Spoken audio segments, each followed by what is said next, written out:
La ville se construit jour après jour, prenant des formes très différentes. Par exemple, prenons ce bloc et imaginons qu'il représente le logement d'une famille. Prenons-en 12 pour 12 logements. Selon la manière dont on construit, on utilise plus ou moins d'espace au sol pour le même nombre de logements. C'est ce qu'on appelle la densité, ou combien de logements on peut réaliser sur un hectare. Cet hectare, on peut l'aménager de 1000 façons.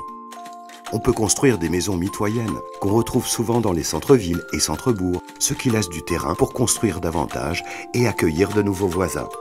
C'est plus dense, car on rencontre plus de logements sur la même surface, mais attention à protéger l'intimité de chacun.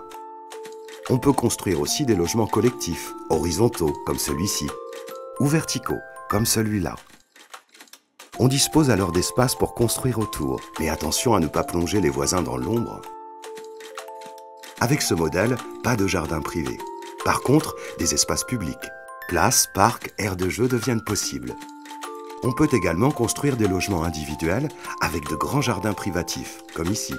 En revanche, avec ce modèle, il n'est plus possible d'accueillir d'autres voisins. On occupe tout notre hectare. Si on accueille de nouveaux habitants, c'est un espace en moins pour un agriculteur ou une zone naturelle condamnée. Moins d'habitants à l'hectare, c'est moins de chances d'avoir des services et des commerces dans le quartier. Obligation de prendre sa voiture pour se déplacer. Plus de place non plus pour des espaces publics. À chaque forme, ses avantages et ses inconvénients.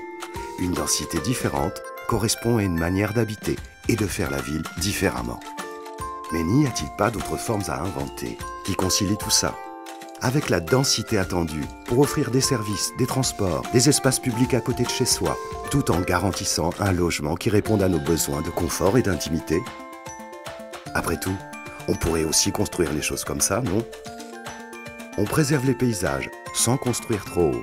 On permet un jardin au rez-de-chaussée, des terrasses aux étages, des logements accolés, mais sans vis-à-vis et bien isolés. On utilise le terrain autour pour de nouvelles constructions. Avec les nouveaux voisins, une boulangerie et une supérette ont ouvert. Toutes les constructions sont conçues pour que les logements aient une exposition lumineuse, pour qu'ils soient confortables et respectent l'intimité, pour que des économies d'énergie soient possibles par la création d'un réseau de chaleur urbain. La qualité de l'air est bonne et les habitants prennent moins la voiture grâce à la création d'une nouvelle ligne de transport en commun. Les espaces communs plus importants permettent aux petits et grands de se retrouver, jouer, faire du sport. L'agriculteur du champ préservé vient vendre ses légumes près de l'arrêt de bus.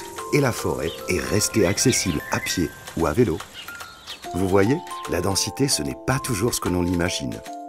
La densité, c'est aussi le moyen de construire une ville durable pour tous et faire de notre territoire une métropole énergique, responsable et singulière. Envie d'en savoir plus? D'en discuter? Venez nous le dire sur plu-métropole-rouen-normandie.fr.